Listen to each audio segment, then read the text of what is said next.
মুহাম্মদ রাসূলুল্লাহ সাল্লাল্লাহু আলাইহি ওয়াসাল্লাম মদিনায় যখন আল্লাহর নবী মদিনার প্রেসিডেন্ট হলেন, মদিনার বাদশা নবীজি হলেন, আল্লাহর নবীর কাছে তার কন্যা ফাতেমা এলো। শ্রম দেওয়া যে খারাপ কিছু নয়। বলুন তো নবীজি আহলে বাইতের মধ্যে সবথেকে বেশি ভালো কাকে বাসতেন? এটা সকলের কাছে স্বীকৃত। ফাতেমা থেকে রাদিয়াল্লাহু তাআলা আনহা, তার থেকে অধিক ভালোবাসা আল্লাহর হাবিবের কাছে আর কেউ ছিল না।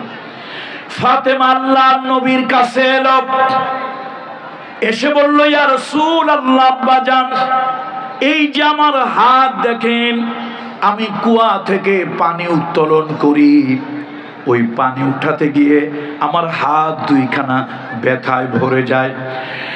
আমাদের দেশে পাটের দড়ি, লাইলনের দড়ি, সুতার দড়ি, আরবের লোকেরা খেজুর গাছের ছোবড়া দিয়ে বানানো দড়ি, সেই দড়ি তারা ব্যবহার করত।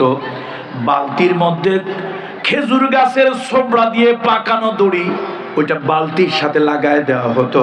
আর বালতি কুয়ার মধ্যে পানি ফেলার জন্য কুয়ার মধ্যে দেওয়া হতো, পানি তোলার জন্য কুয়ার মধ্যে বালতি ফেলা হতো। এই বালতি যখন টেনে টেনে উঠানো হতো, হাত দুটার মধ্যে প্রেসার পড়তো। আল্লাহর নবী এত ভালোবাসতেন ফাতেমাকে, রাসূলুল্লাহ এত ভালোবাসতেন।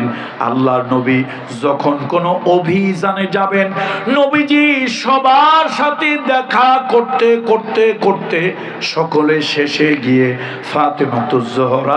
ফাতেমাতুজ জোহরা রাদিয়াল্লাহু তাআলা আনহা, নবী তার সঙ্গে দেখা করতেন। আবার আল্লাহর নবী যখন কোনো অভিযান থেকে রাসূলুল্লাহ যখন ফিরে আসতেন, সর্বপ্রথম নবীজি ফাতেমার ঘরে ঢুকতেন, তার সঙ্গে দেখা করতেন। আল্লাহর নবী বলতেন, ফাতেমা আমার কলিজার টুকরা, যে ফাতেমাকে কষ্ট দেয় সেজন্য আমি নবী মুহাম্মদ রাসূলুল্লাহকে কষ্ট দেয়। সে ফাতেমাতুজ জোহরা আল্লাহর নবীর কাছে এসে, আল্লাহ রাসূলের কাছে এসে বলছে, ইয়া রাসূলুল্লাহ, এই যে জাতা দিয়ে আমি গম পিষে আটা বানাই, ইয়া রাসূলুল্লাহ, আমি কুয়া থেকে পানি তুলি, আমার হাত দুইটা মাঝে মাঝে রক্তাক্ত হয়ে যায়। হুজুর, আমার জন্য একজন দাসী বাদীর ব্যবস্থা করে দেন। একজন দাসীর যদি ব্যবস্থা করে দেন, ওই দাসী কাজ করলো আর আমি ওই সময় ইবাদত বন্দেগী করব। আল্লাহর নবী বললেন, মা, আমি নতুন ইসলামী রাষ্ট্রের দায়িত্ব নিয়েছি। ও মা, এখনো এতিমের ঘরে খাবার পৌঁছায় দিতে পারি নাই, এখনো আমি বিধবার ঘরে খাবার পৌঁছায় দিতে পারি নাই, এখনো আমি গরিব মানুষগুলোর ঘরে ঘরে খাদ্য খাবারের খোঁজ খবর নিতে পারি নাই।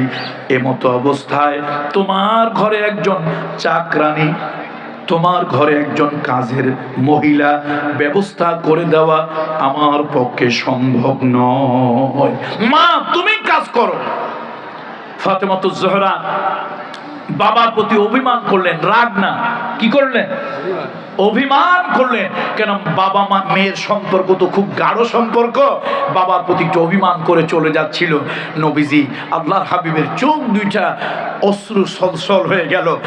মেয়েকে ডেকে বলল, মা, চলে যেও না, রাগ করো না মা, আমি তোমাকে একটা আমল শিখাই দেই, তুমি এই সংসারের কাজ করো, যতটুকু সময় পাও ফাঁকে ফাঁকে এই ছোট্ট আমলটা করলে, সারাদিন আমল করা, সারাদিন দান সাদকা করা, সারাদিন ভালো কাজ করার সওয়াব আল্লাহ তাআলা তোমাকে দিয়ে দেবে। ফাতেমা খুশি হয়ে গেল, বাবা, তাহলে আমি কাজ করব, আর কাজের ফাঁকে একটু সময় পেলে আমি এই তাসবিহ পড়ব। বলুন, নবীজি বললেন, তোমার জন্য তাসবিহ হলো 33 বার সুবহানাল্লাহ, 33 বার আলহামদুলিল্লাহ, 34 বার আল্লাহু আকবার। প্রত্যেক ফরজ সালাতের পর তুমি এই তাসবিহ পড়বে। এই জন্য এই তাসবিহকে বলা হয় তাসবিহে ফাতিমি। বলুন তো, এই তাসবিহকে কি বলা হয়? আমরা শুধু ফজরের নামাজের পরে পড়ি, আসরের নামাজের পরে, সালাতের পরে পড়ি না। আজকে একটা আমল শিখে যান বন্ধুরা, একটা আমল শিখে যান।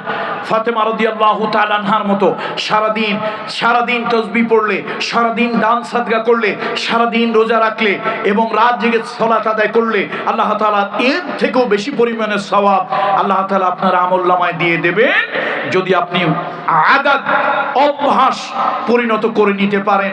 প্রত্যেক ফরজ সালাতের পরে 33 বার সুবহানাল্লাহ, 33 বার আলহামদুলিল্লাহ, 34 বার আল্লাহু আকবার, এই আমলটা যদি করেন তাহলে কর্মব্যস্ততায় আপনারা সময় পান না, এই যে ছোট্ট একটু আমল করেছেন এর বিনিময়ে আল্লাহ তাআলা অনেক জাযা দেবে।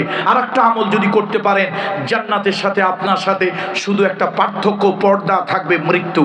নবীজি বলেছেন, কেউ যদি প্রত্যেক ফরজ সালাতের পরে আয়াতুল কুরসিটা নিয়মিত পাঠ করে এবং এইটা তার একটা আদাত, একটা স্বভাবে পরিণত করে, অভ্যাস, এটা তার একটা অভ্যাসে যদি পরিণত করে, প্রত্যেক ফরজ সালাতের পরে আয়াতুল কুরসিটা সে যদি খুব মনোযোগ সহকারে এবং মনের আবেগ নিয়ে, ভক্তি শ্রদ্ধা নিয়ে যদি পড়ে, আল্লাহ তাআলার এই বান্দার সাথে আর জান্নাতের সাথে, এই ব্যক্তির সাথে আর বেহেশতের সাথে কোনো পার্থক্য, কোনো প্রতিবন্ধকতা, কোনো পর্দা, কোনো ধরনের নিষেধাজ্ঞা নাই। শুধু একটি প্রতিবন্ধকতা, পর্দা মাঝখানে আছে, তার নাম মৃত্যু। অর্থাৎ মৃত্যুর পরেই এই লোকটা নিশ্চিত, নির্ঘাত আল্লাহর জান্নাতি হবে। তাহলে এই আমল আমরা করতে পারি কি পারি না? শ্রমিক বন্ধুরা, আলহামদুলিল্লাহ, আল্লাহ আপনাদেরকে অনেক মর্যাদা দিয়েছে, অনেক সম্মান। মুহাম্মদ রাসূলুল্লাহ মানবতার বন্ধু অনেক সম্মান আপনাদেরকে দিয়েছে। আপনারা ফাঁকে ফাঁকে একটু এই আমলগুলি করবেন, অনেক সওয়াব আল্লাহ তাআলা দেবে।